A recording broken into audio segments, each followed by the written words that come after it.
Stand by for Soul of Detroit.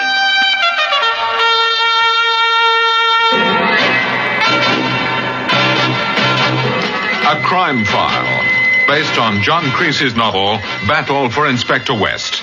Dramatized for radio by Marc Bellhauer.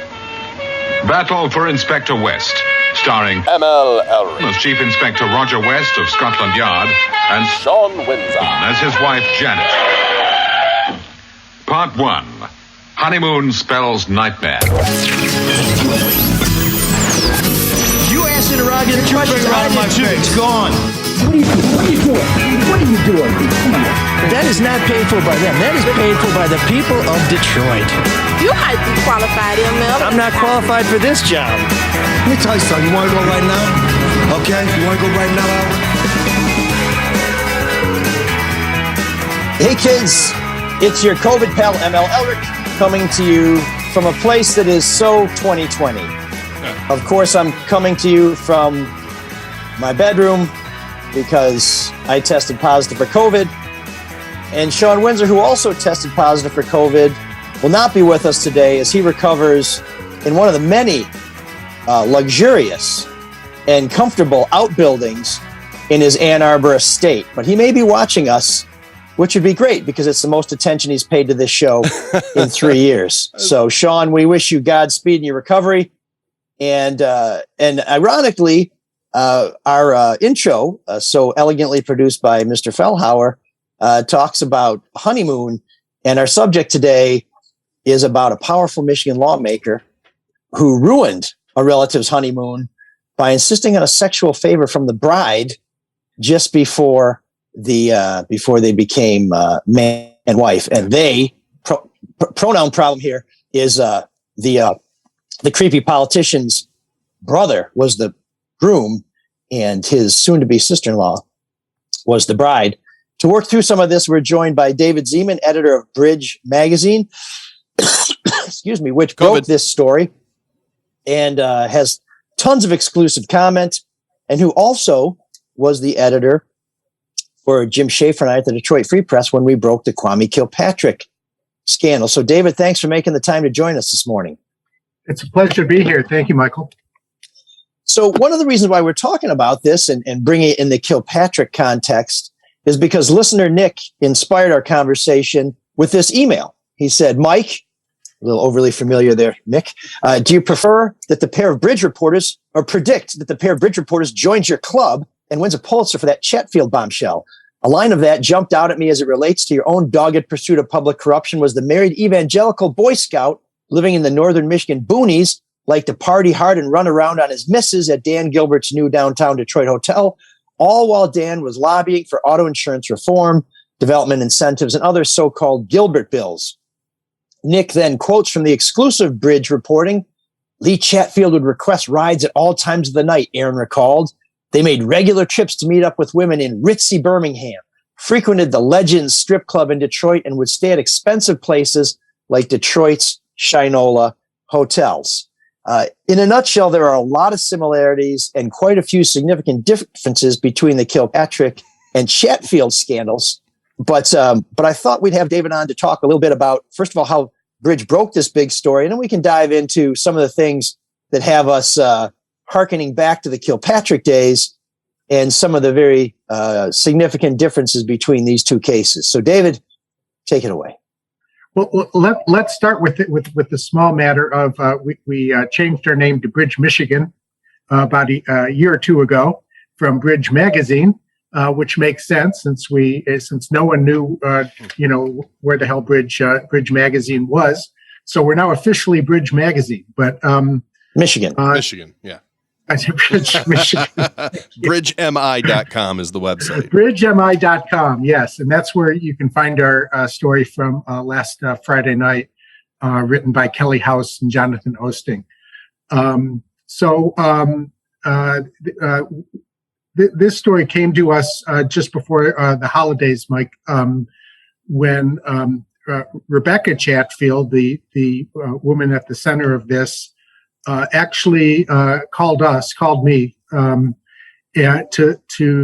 let us know that she had filed a police report with the Lansing Police Department and had notified her husband and some family members of what she said happened to her over more than a decade's time at the hands of her now brother-in-law, Lee Chatfield, the former Speaker of the House.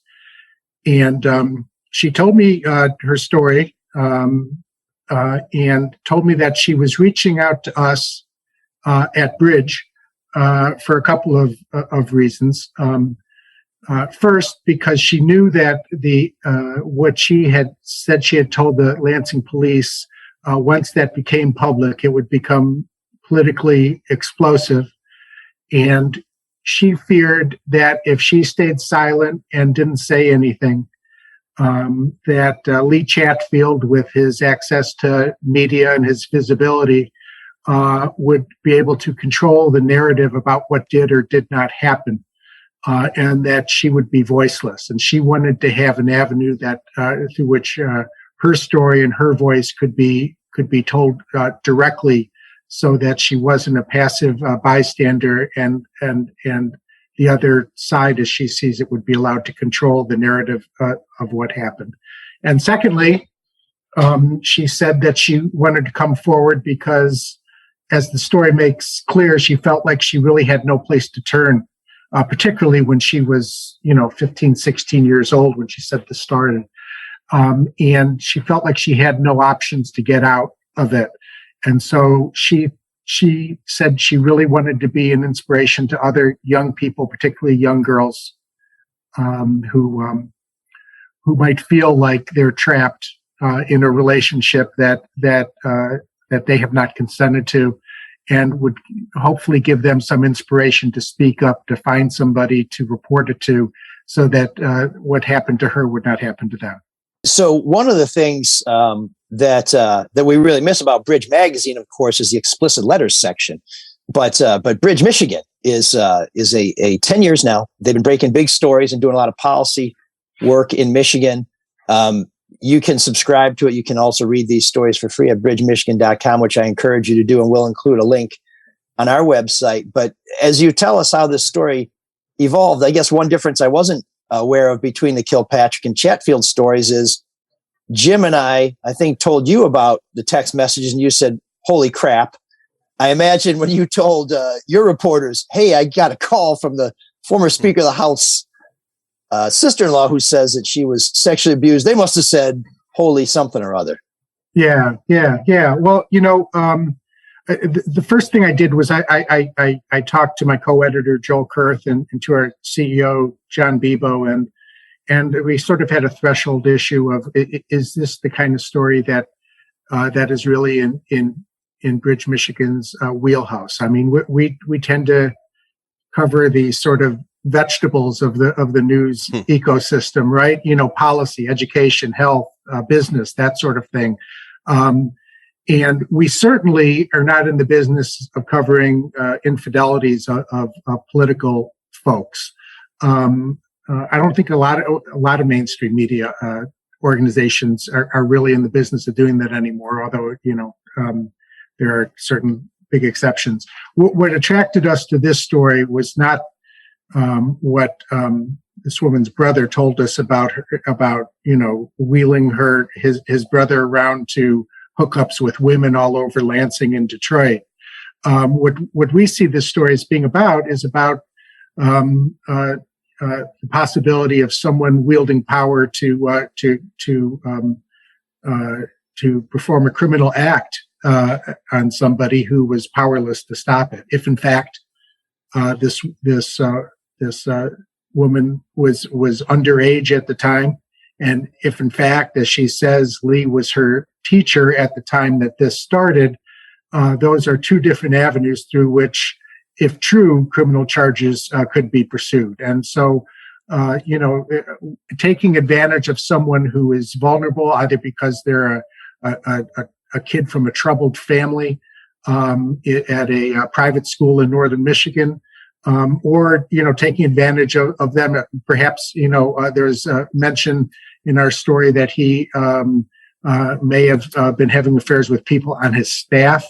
Those are two avenues through which we thought if true, that sort of abuse of power was something that was worth telling people about. Have you heard of stories like that? I mean, maybe not enough to print, but are the rumors strong enough? Because usually when this happens, when somebody comes forward, and it happened to other people, they come forward as well. Go strengthen numbers.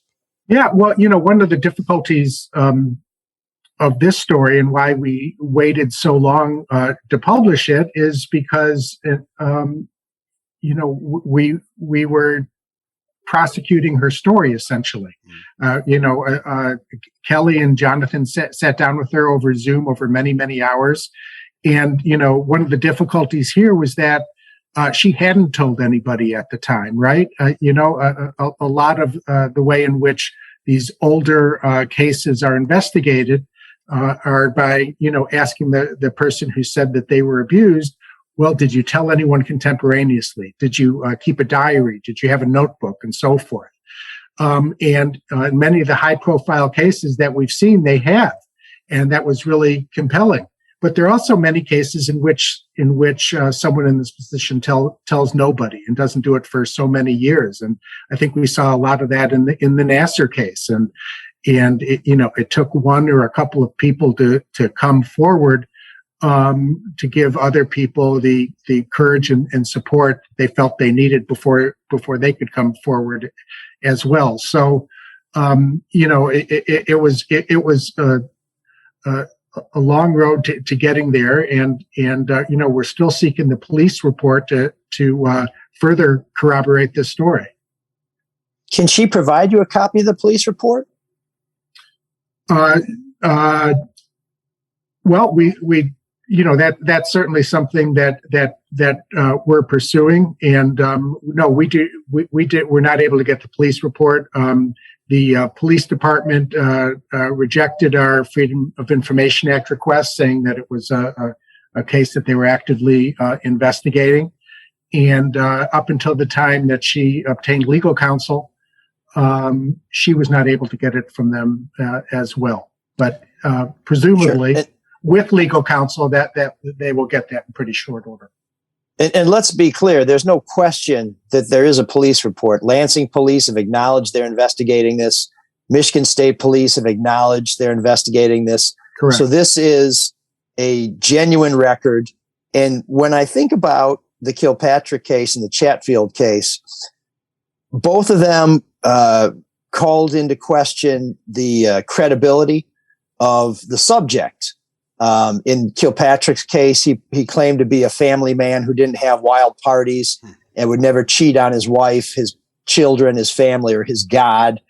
Lee Chatfield, I'm going to say this, it may sound pejorative, but is a holy roller from northern Michigan who talks about family and faith and the kind of things. I mean, he's broken a couple of the commandments, as I can tell from the reporting so far. But in both cases, one similarity was, when Jim and I brought this stuff to the Free Press, we originally focused on the mayor is a liar and he doesn't tell the truth on the witness stand. He doesn't tell the truth in public. He's someone who can't be trusted, because we thought trust in public officials was very important. But the editors at the Free Press very quickly said, let's look at the illegality. And David, being a lawyer, was really helpful with that.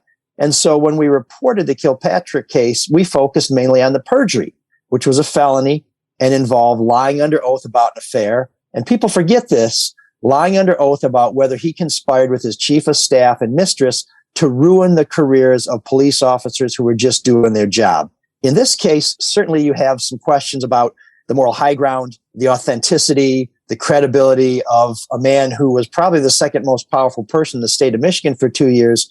But you also have a criminal act, and you have a public record, a police report, which now, to my mind, leaves you with very little flexibility as to whether or not you can report this, because it is a matter of public record. A crime has been alleged by someone who is a public figure and still aspires to be an influential and powerful public figure. But the one difference is we had the text messages for a long time and spent a lot of time authenticating them before we published. I know that you spent some time authenticating these allegations before you could publish. But I'm wondering if you felt like Bridge had to act a little faster than it would have otherwise, because another outlet had reported, hey, there's a police report saying Lee Chatfield's a creep.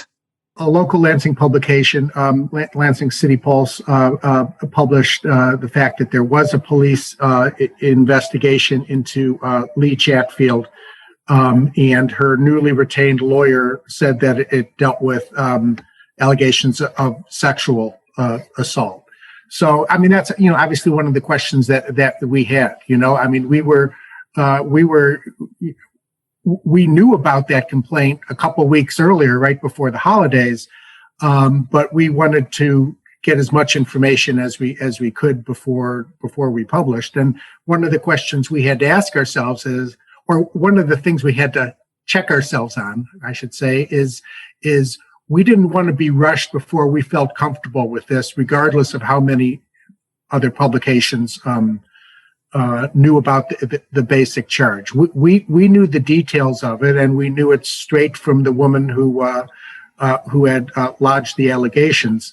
But we wanted to make sure we had done everything we can to make sure that her story was consistent as many times as we talked to her, to make sure that there weren't any red flags, to make sure that there weren't any inconsistencies in what she told us and what we were able to find on the public record. And to that extent, there was some peripheral corroboration, not only from her husband, of course, who went into some detail about how his wife had changed, his then girlfriend and then wife had changed, and how she conducted herself and how it all made sense right now.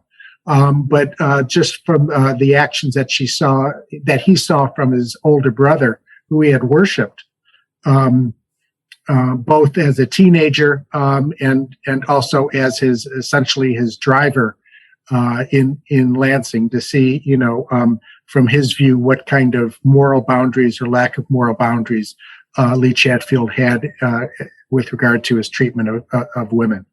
And then there are other smaller details we were able to corroborate. For instance, Rebecca told us this past July, Lee was, Rebecca and her husband Aaron moved to Lansing a couple of years ago, and Lee was racing over there to be with her before her husband could come home. And she told us, the night that it happened, and that then she got a call or text from Lee saying, "Oh, I can't make it. I got into a traffic accident." And then, obviously we're able to check that as well and get the police report on his traffic accident as well. So, it was a matter of trying to hunt down any sort of a kernel of any of her account to see if it can be verified, as well as make every effort that we could to get a hold of Lee Chatfield and his family, which, as the story makes clear, we went to extraordinary efforts to try to reach many members of the family. Did Lee Chatfield just ghost you, or was it an official reply? I mean, because he probably, I would assume, was shocked that other people knew about this. Did you get any kind of reply from him? No. In fact, he his longtime cell phone that he had used was disconnected. He had his own website that went down. He went, once it became known to his family that we were looking into this and that we had talked to Rebecca over the holidays, those sort of things started to happen. We got secondhand reports from another brother about, Lee did not want to talk. And we also had his father tell us very briefly that his son was innocent of all these allegations, but he didn't want to talk any further on that. One thing that did help in sort of getting his position out was the afternoon, hours before we reported the story, his own lawyer went to social media and put out a statement saying that, yes, they did have a relationship, but it was consensual and only happened when both of them were adults. And also said in the statement that Lee had affairs with other people as well, which, preceded what his brother Aaron, Rebecca's husband, had told us about Lee's actions when he was in Lansing. Yeah, of course. That was certainly a major difference between the Kilpatrick story and Chatfield. Kilpatrick maintained that he hadn't cheated on anybody, and then eventually had to cop to it. Whereas Chatfield said, yeah, I had sex with her, and guess what? I had sex with a bunch of other people too. Yeah. I'm not sure what was going on there, but it was presumably, I think there's a dynamic where politicians sometimes feel like if they get ahead and say it first, that maybe that takes away a little bit of the sting from a newspaper story. The story's really good because, like you said, not only Rebecca firsthand account, but husband Aaron, Lee's brother. There's some other people too that went to the school that felt there was always something a little off. How many people were that did your reporters find like that added? Yeah, there was always something weird. Added a little bit of the color to the story. You mean about Lee? About Lee, yeah, and what was happening at the school. Because, as you said, his lawyer came out and said, look, it was consensual, happened after she's 18, because he's just solely looking at what is illegal as opposed to, it's not a good thing to do what he did in the Christian world and what their family's enterprise is. But I was just curious as to, did other people seem to know or have a feeling about this when she was younger? Yeah, well, the story only quotes Rebecca's mother, and also Aaron, and as well as another brother, Paul, who also said that, who somewhat defends Lee in saying that he doesn't think it went back as far as Rebecca says it went back, but also recognizes that Lee did inappropriate things with her. So he didn't have any firsthand knowledge. This was more his speculation, but there wasn't a lot of pushback on the part of his family about Lee's having some sort of relationship with his younger brother's girlfriend.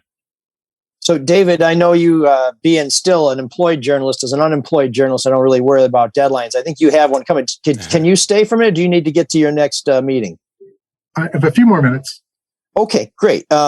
So before you go, I'd love to get your take, and we can dive into this a little after you're gone too, on what similarities and differences you see between the Chatfield situation and the Kilpatrick situation. It seems like it's a different time. It's hard for me to say. I think there's going to be a lot of legal digging on both sides, both in the lawyers who are representing the lawyer who is representing Lee Chatfield and the law firm that is representing Rebecca, probably going into trying to find old text messages and other communications between the two of them to support each of their sides. That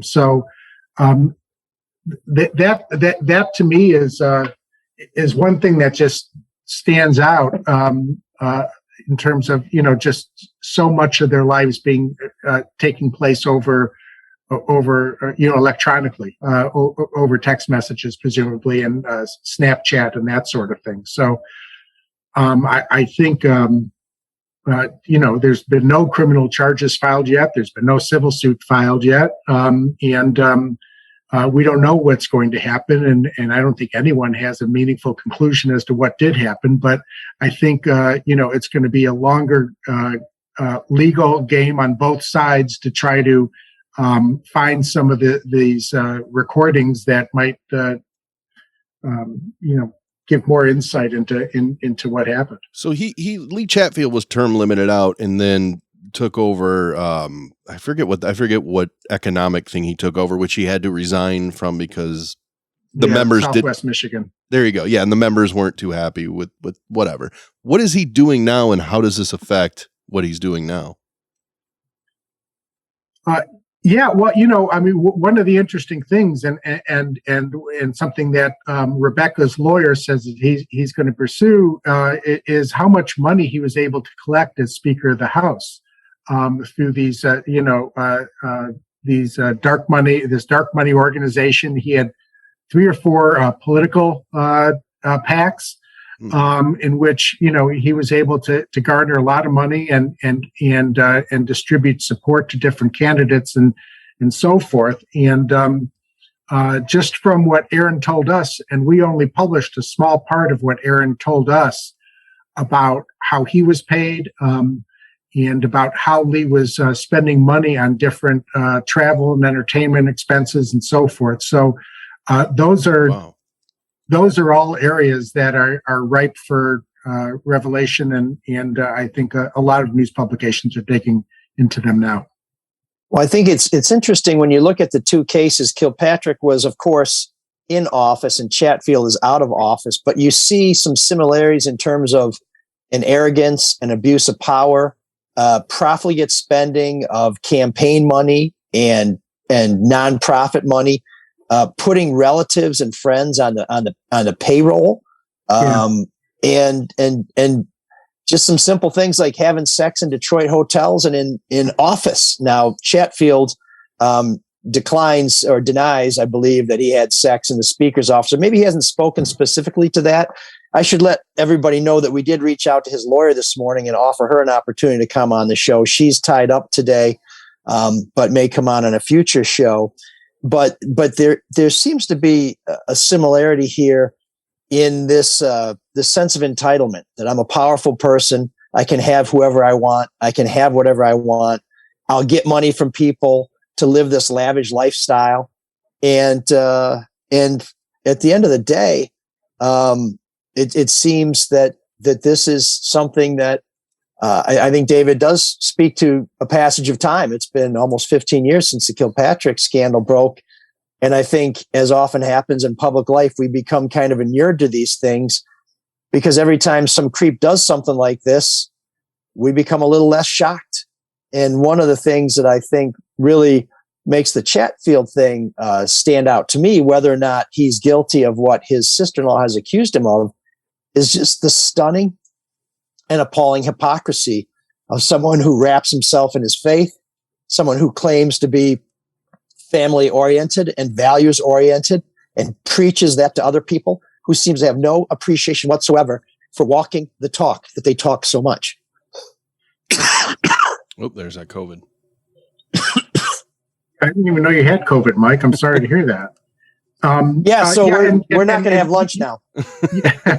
You mentioned that in the political sphere, but remember that when you read her story, this all happened in the sphere of this church and private Christian school that Rusty Chatfield, Lee's father, runs up near Burt Lake in northern Michigan. And there were Rebecca and her mom talked quite a bit about the sort of the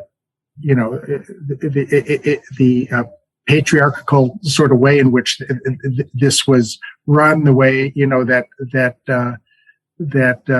it had very strong male figures and not terribly strong support for young women. So obviously this is one family's account, and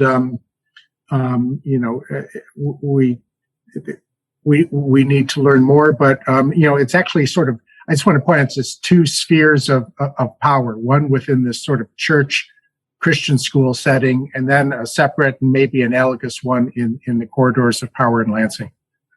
Yeah, and the one thing that's not up for debate is he's a scumbag and a shitty brother, because it's not written in any book that I've seen, but I think it's all kind of well known that you don't bang your brother's wife. That's frowned upon in every faith and in every corner of the world that I'm aware of. I'm not going to weigh in on that area, but I appreciate your passion. One other question about the timeline, because he's saying, hey, this ended in July of last year. Obviously started when she was 18. This is all kind of legalese type stuff. Why did she come forward now? Because I saw someone say, oh, did he end the affair and she wanted to keep it going? Is that why she's doing this? Sure. That again goes back to the church thing, and that's the reason why she wanted her voice out here as well. I mean, she felt, and if you read the story, she talks at several stages about how she felt like that was her whole world. When this started happening, she came from a family where her parents were just getting divorced and her father was an alcoholic. And the Chatfield family was her only stability there. They provided a home. I'm talking about Lee Chatfield and his wife and their young kids. It was a place where she could go and babysit their young kids. It was a place where she could spend the night after a soccer game. Lee was also, a soccer coach there, as well as a teacher. And her boyfriend was Aaron. And so it was a place of stability and comfort when her own family life was sort of falling apart. And her father, who she was living with, had his own alcohol problems and was also lived about an hour away.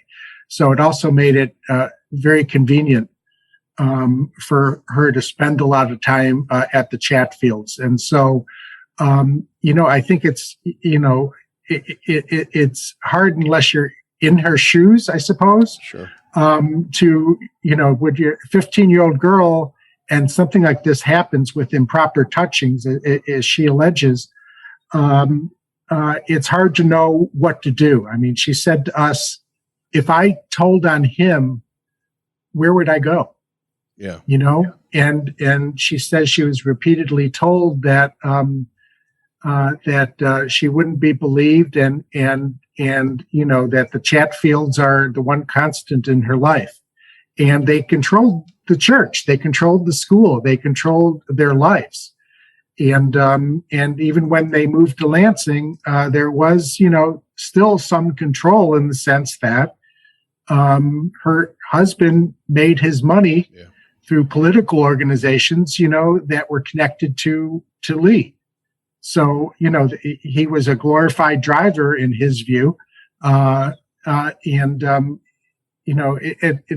what she said to us was she couldn't live with it anymore. It went on for so many years and she felt like she couldn't get out, but the disconnect and the lying to her own husband and her own family was something she just couldn't live with anymore. And she started going to therapy and she grew very depressed and she just felt like she needed to be released from this tangle that she'd been in for a decade. Well, as often as we see it, there just is no playbook for it. You just don't know how a person's going to react. And when I think it's great that she went to the police first and then something like Bridge, because so often you see somebody throw something out on Twitter or Facebook about a famous person or a political person. And it helps credibility. I mean, her story's amazing. BridgeMI.com. If anybody wants to. Well, look, I mean, we make our brand on being a sort of by the book, nonpartisan news site. And I think there is something smart in going to a place that is not a place that, does sensationalistic type reporting. And that, if we put our people on it, we put our two finest reporters on it, that it's going to be done right. And it's going to be a measured account. And it's not going to be filled with gratuitous information. So we're glad she came to us. Well, David, thanks for joining us. BridgeMI.com. You can see that story, several other stories about the Chatfield scandals that it unfolds. And of course, there's lots of good information there about COVID, about education and how things are happening in Michigan. We encourage you to subscribe. You should donate as well to support. It's been 10 years and clearly Bridge, Michigan is making an impact because this is a story that any reporter in this state would have loved to have gotten that phone call. It went to Bridge, Michigan. So congratulations, David. Keep up the sober reporting. And when you're ready not to be so sober, give me a call. All right. Thank you, guys. It's a pleasure. Yeah, a lot of people picked up that story naturally as they would, but nobody has the details because they have the interview that Bridge had. Yeah, and let me break down the timeline, and I hope I have this right. Bridge had this information, had been working on this for quite a while. Clearly, they had the time to go get that police report from Lansing. And if you know anything about how Freedom of Information Act works, police don't always fork those over right away. Sometimes they do, most of the time they don't. And when word got out that there was a police report, I believe that was on Thursday from Lansing City Pulse. Mm-hmm. I think it was the next day that Bridge posted their story. So My suspicion is they had to publish a little sooner than they would have liked to because this got out in the public domain. But the story they posted, I don't know how it could have been much better, even if they'd worked on it for another month. It's some pretty solid reporting. There's enough detail in there that you have an idea what happened, but it's not gratuitous. And it's, I remember when Republicans used to talk a lot about the moral high ground, and now we got Todd Courser and City Gamrat having affairs, very conservative, holy roller Republicans. We got the former speaker was doing this while he was speaker. I'm not here to tell people how to live their lives, but I think when people who think it's really important to tell us how to live their lives act in the exact opposite way, maybe it's time for them to shut the hell up. And on that note, time for a sponsor, because I don't even know how else to segue it. It's just go to bridgemi.com and read about it. It's really good. But it is a new year, and mortgage rates are likely to increase soon. So you got to act now. This is your chance to refinance and lock in a low rate. And the only place to do that, come on, we all know where that is. It's Hall Financial. Call hallfirst.com, 866-CALL-HALL. You can chat with them on the phone or online at Hall Financial. Their number one priority is client service with over 4,000 five-star reviews. Why else would you go? Where else would you go? I mean, that's the only place to go, right? I went there twice. I'm not looking to go anyplace else. No. I highly recommend them. They can close your loan in 8 business days or less. They're the fastest in the industry. And make sure when you call them, ask for Dan Morrison and tell him ML sent you. Hey, so how do you like being stuck in that room and being at home? As you can tell, it's inspired my David Lynch-esque hairdo. It does look very David Lynch-esque. It's kind of a eraser head on the east side. This is funny, not funny. But when we were coming back from the Peach Bowl, I noticed on New Year's morning I had a sore throat, and so on the drive back, I wore a mask the whole time. I was very careful around everybody. The next day, I got a rapid test. It came back negative. How long did you have to wait for that antigen test, the rapid test? Because tests are nowhere to be found. They're just really hard to find unless you know Trudy. So let me tell you about my daughter's a student teacher, and so before she went to the classroom, we wanted to make sure she hadn't been exposed to anybody who had COVID. So on the Sunday, how responsible of her. What can I tell you? That's great. It runs in the family. So I had to get this test on the Sunday after New Year's. So it would have been, I don't know, like the 2nd? The 3rd, I think. The 3rd. Okay. Everywhere I went, no tests, no walk-ins, no schedules, pharmacies, no tests.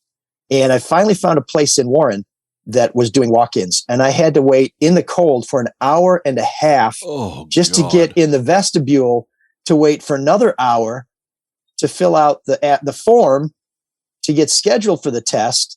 And then I had to wait about an hour to get the test. And then in 15 minutes or so, it came back that I was negative. Now, my sore throat had kind of gone away. And even after being out in the cold, and I mean bitter cold for an hour and a half, I didn't feel that bad. Woke up Monday, felt better than I did on Sunday. We did the show on Tuesday. No problems. Went up to East Lansing for the basketball game on Wednesday. And then on Thursday, a friend who had been on the trip said, I had a sore throat. Now I've tested positive. I got tested at Spartan Stadium. It's quick and easy. You should get tested. I said, okay.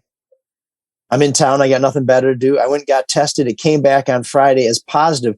I have not felt bad at all. I feel a little tired, but I think it's mainly because when you lay in bed for 4 days, you just kind of become a schlub.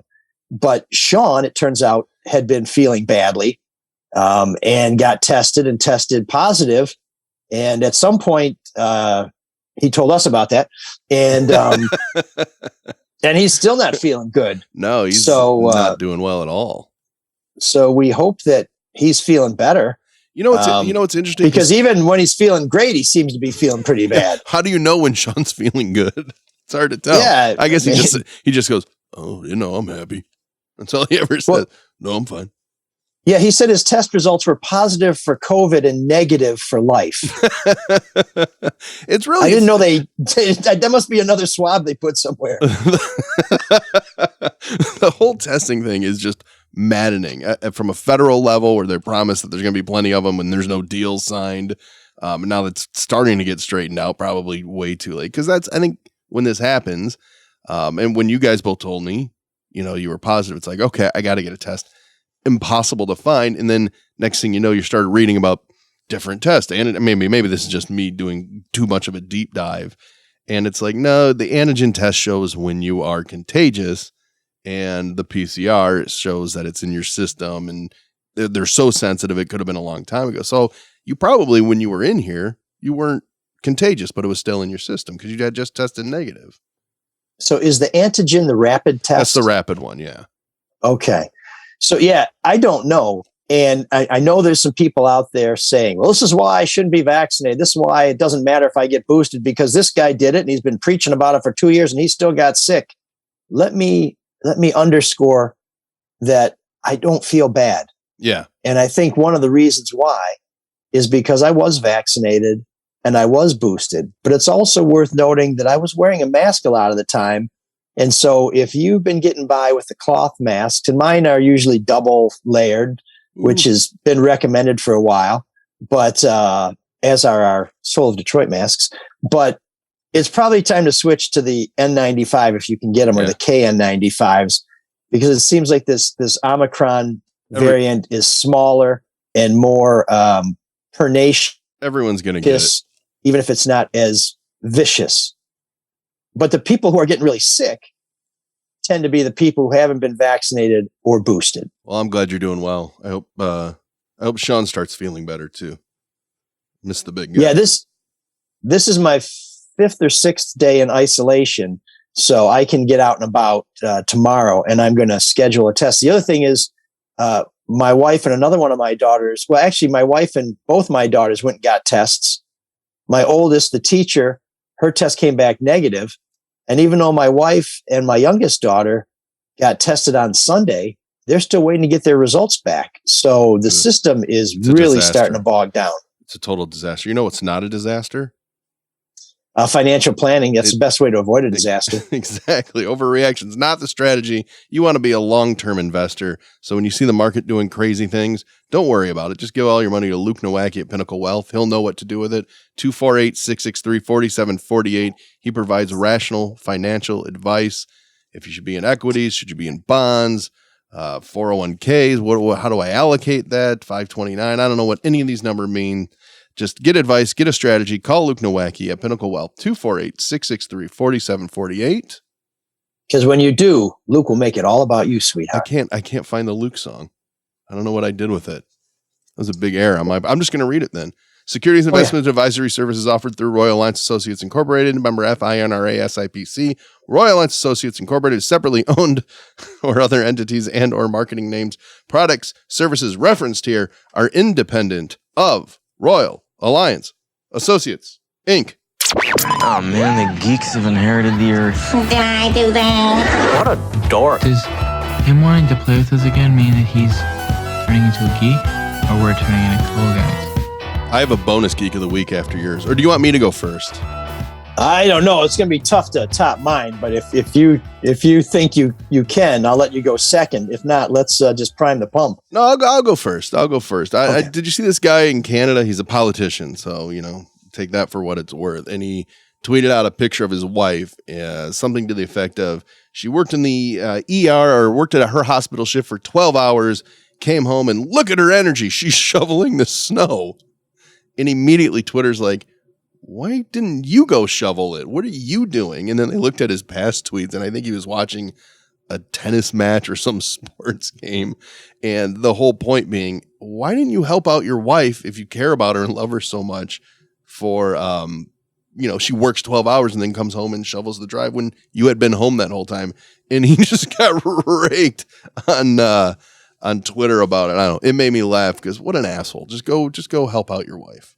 That's it. Oh yeah. What a bum. I mean, even when I feel really lousy, I try and go scrape the snow off the cars for Teresa and the girls. Here's a guy whose wife has been working 12 hours in probably one of the most dangerous situations in Canada, and he makes her shovel the snow? Yeah, and below freezing temperatures. And here's what he tweeted with the photo.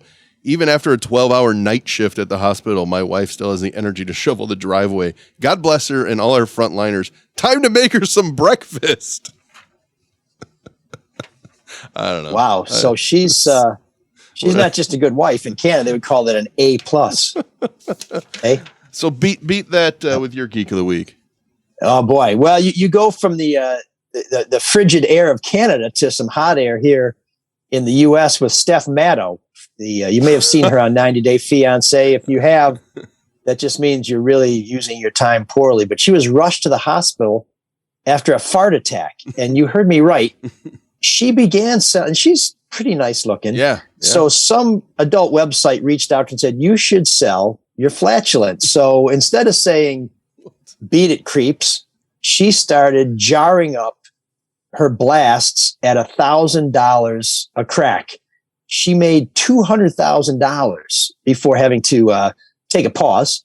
And turns out that this high fiber diet that she was on that allowed her to produce 50 samples a week had created such a heavy impact on her body, let's say, that this self-styled fartpreneur had extreme gas pains that she mistook for a heart attack.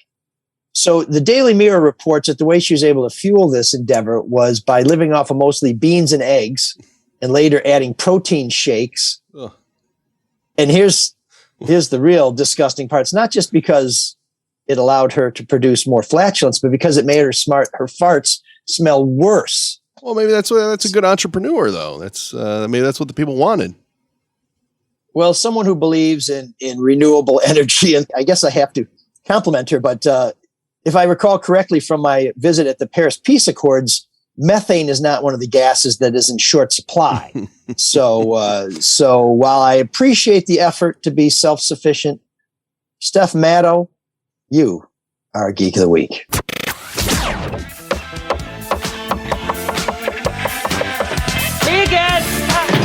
There's an all-night party in room 7609.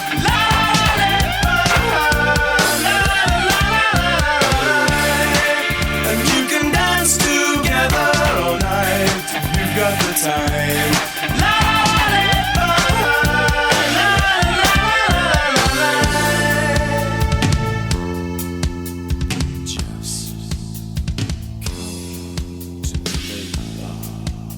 Well, we come to Shawn's favorite part of the show. And since he's with us in spirit, if not in body, we wanted to pick a song from one of his favorite bands, the Smiths, that will both describe his condition, but also, we hope, inspire him to come back soon and tell us everything that's wrong with the show. So here is Morrissey and the Boys with Still Ill.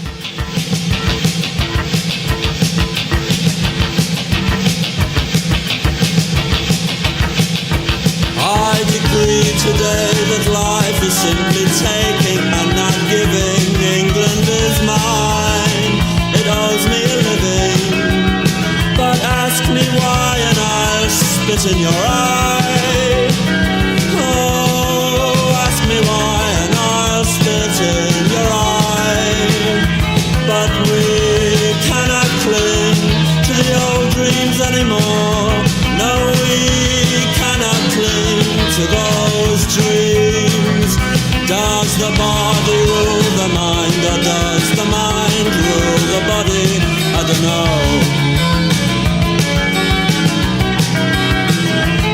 Under the iron bridge we kissed, and although I ended up with sore lips, it just wasn't like the old days anymore. No, it wasn't like those days. Am I still ill?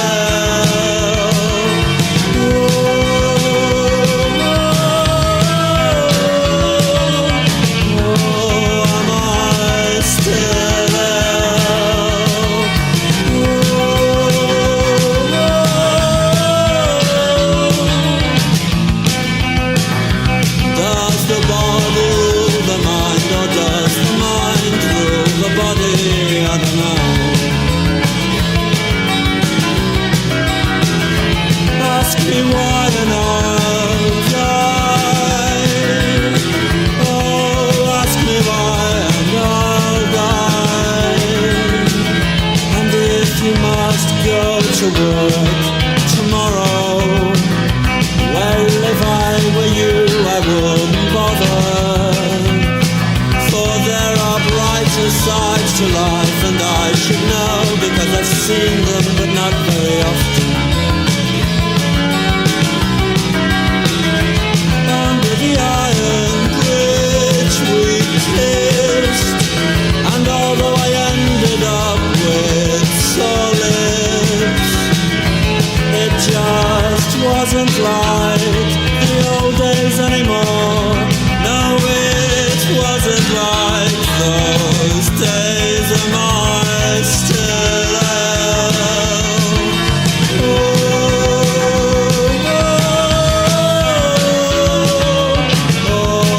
Am I still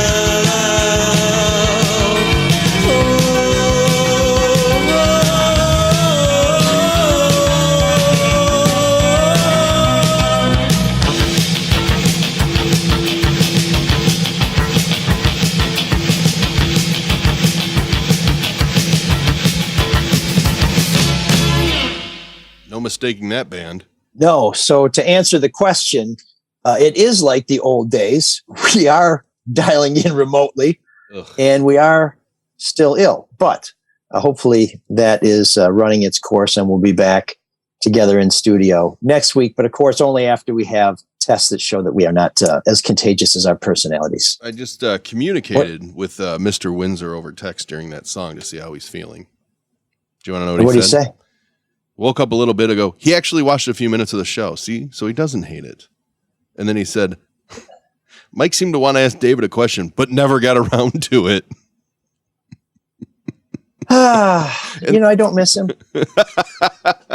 Not a bit. And then he added that he still is not feeling good, and he thinks he might actually have the flu more than COVID. Did you ask him if the mind rules the body, or if the body rules the mind? I did. He doesn't know. And he thought you took over my phone because I would never ask such a dumb question.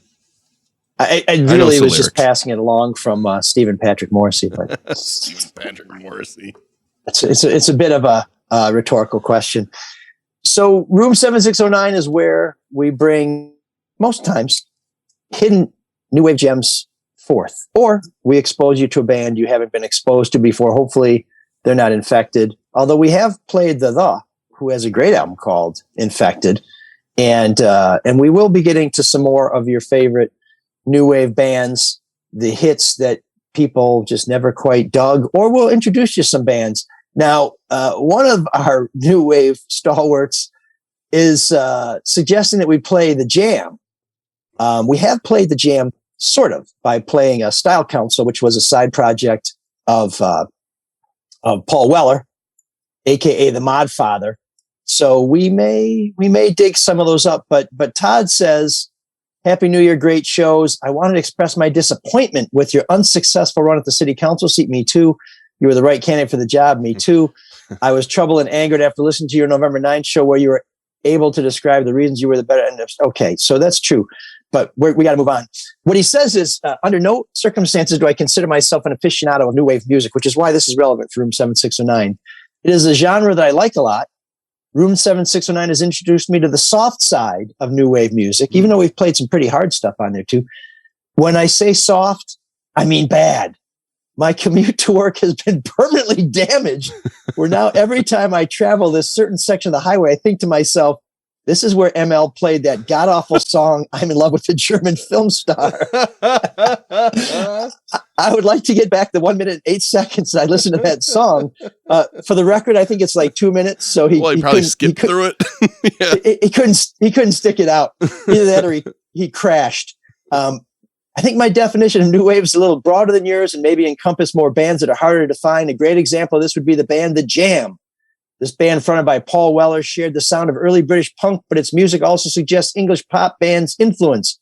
I'm not sure if the Jam would consider themselves new wave, and probably wouldn't be too disappointed if they did not make an appearance on Room 7609, where they would end up sharing room with the great bands like Fun Boy 3. Wow, a lot of people got punched in that darkened room. Well, not every song you pick is going to be a gem. So, right. Well, and Paul Weller is a guy who doesn't really seem to care what anybody thinks. I mean, he quit the Jam when it was at the height of its popularity.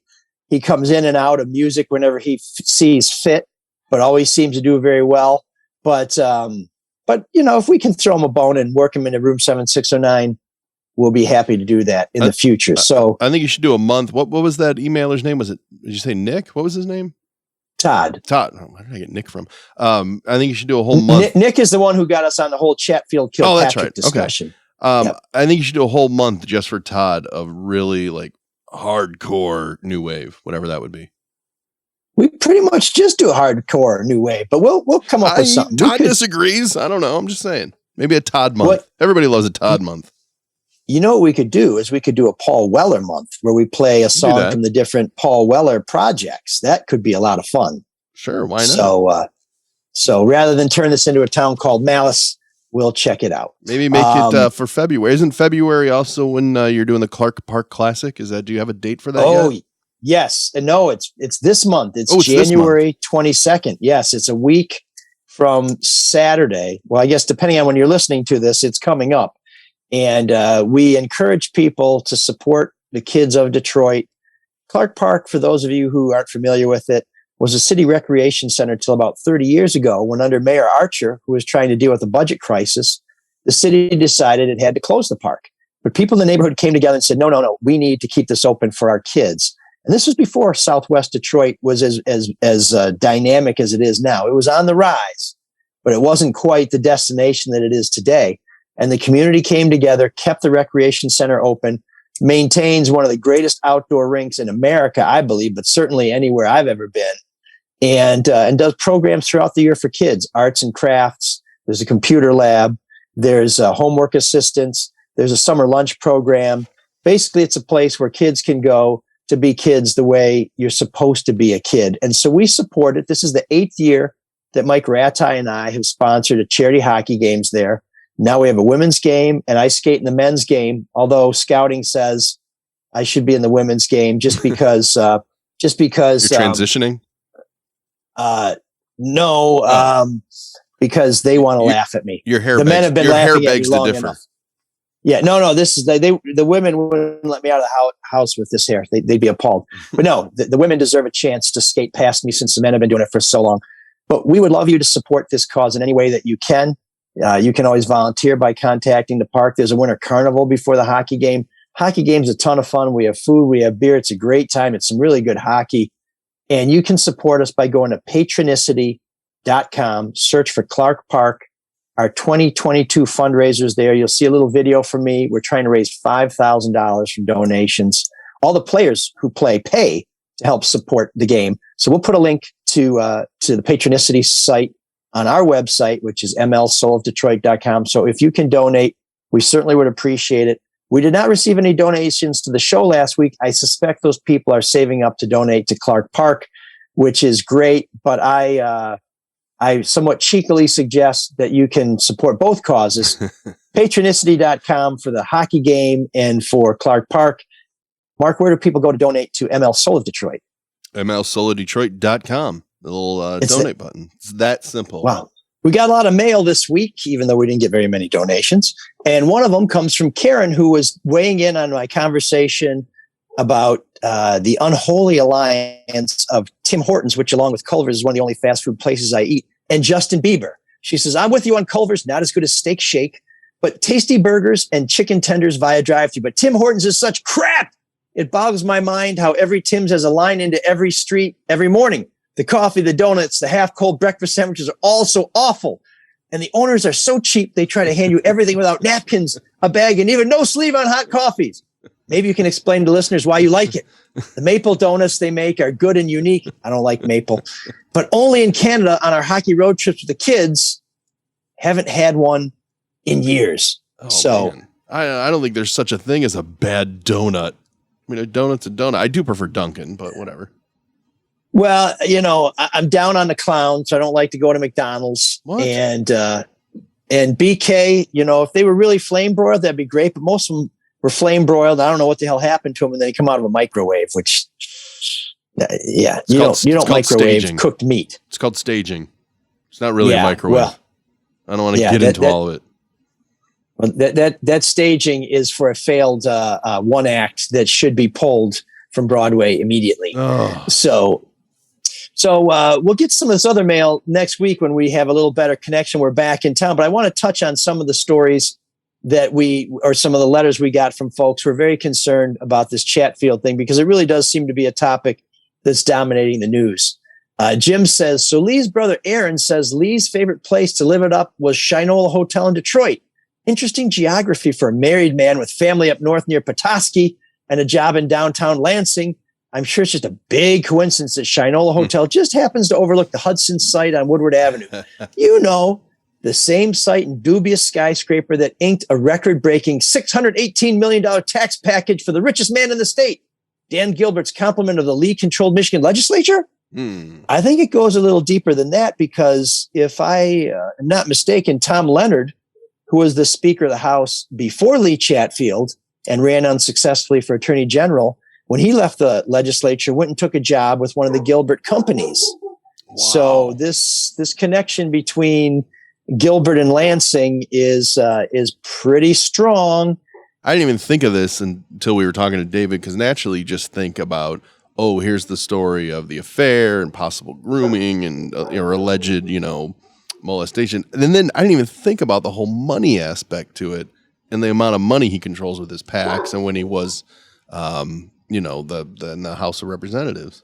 Well, for a long time, Gilbert couldn't make political contributions because he was owner of a casino. And casino owners and contractors can't make political contributions. That law, by the way, changed. And in fact, Dan Gilbert put $10,000. Well, one of the Dan Gilbert affiliated political action committees put $10,000 into my opponent's city council campaign at the same time my opponent was saying, I'll stand up to the downtown billionaires.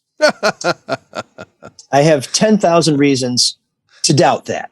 But yeah, Gilbert draws big time water. And you may remember the Free Press did a story a few years ago talking about how some Dan Gilbert employees went to the state of Michigan when they were getting some violations on some projects and basically said, yeah, no, we're okay to do this. We were told it's okay to do this. And the state more or less said, yeah, that's fine. And the state employees who were writing these citations felt like they basically got run over by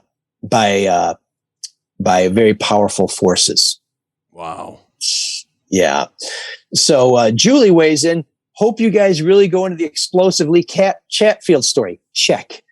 God, I heard years ago he was a phony and known creeper, but I didn't and don't really care about state politics, so I thought nothing of it at the time.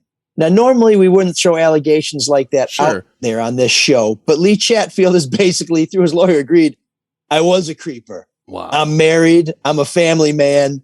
I'm banging my sister-in-law and a bunch of other chicks. Creeper, check. I revisited the creeper comment at the same time Lansing, East Lansing connected friends, family. I heard it this weekend. They said his skirt chasing and hard partying was an open secret. Everyone knew. Then did you see Craig Mauger, who works for the Detroit News, excellent reporter? Mm-hmm. He had a massive nonprofit slush fund for entertainment. Sure seems this compromised creeper was kept fat, dumb, and happy by the powers that be. So, Julie, I would say that you are spot on with that. Pretty savvy listening audience that we have out there. And we have some more mail that we'll be bringing back to you next week. And of course, we always want to hear from you. You can give us a call at 313-288-9070. That's Butterfield 89070, or send us your email at mlsoulofdetroit@gmail.com. I do have to share one other comment that I saw online that cracked me up. Someone subscribed to our YouTube channel, which is ML Elric, where you can watch the live broadcast of this show, and you can subscribe anytime and watch the replay. Somebody posted, Shawn Windsor looks exactly like I imagined. The voice does fit his face. So many times you hear that about people in radio or whatever, where, wow, your voice doesn't fit the way you look. Shawn is just spot on. Voice matches the face. Oh, yeah. Yeah, it says, I love the show. Shawn looks just as I imagined. Now, there's no explanations of what they imagined, but I will just tell you, Shawn never disappoints. No, he also texted me and said, good show. Better without me, maybe. And I just wrote back, no, never. And he wrote back, Mike's more relaxed. I'm like, I don't want a relaxed Elric. I want one that's fired up and going to fight with you. I want you two guys fighting. It's cute. Yes, in fact, we had a good show a few months ago about that. So check out some of our back catalog there. I really want to get into some of Jim Brandstatter's comments that college football is headed into a dark area. Charlie Batch basically bribing a kid to go to Eastern Michigan University. But I think those are topics that we will have a much more robust discussion on when Shawn is back in studio, or perhaps they'll be tackled on the Carlos and Shawn podcast, recorded on Mondays, posted on Fridays. So go and check that out. I think they're making predictions on the championship game, Georgia and Alabama. So I can't wait to see who they like and then find out what happens. It's Georgia.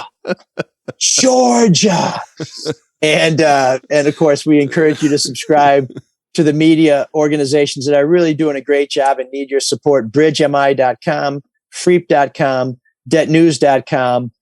And, there's always MLSolveDetroit at Gmail. Or no, at MLSolveDetroit.com, we can hit that donate button.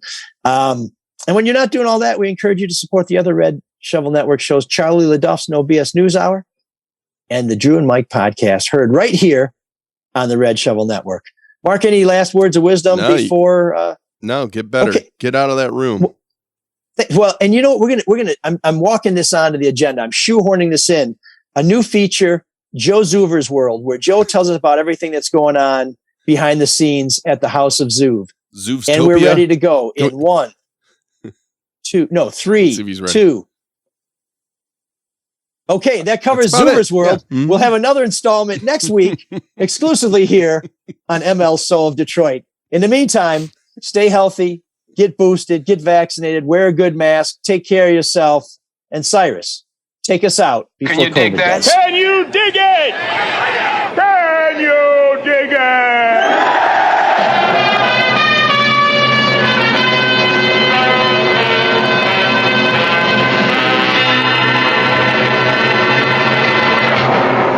You've been listening to ML, Elric, and Shawn Windsor in the first part of Battle for Inspector West by John Creasy. Listen to Terror for a Bride, the next episode of Marc Bellhauer, production of Battle for Inspector West.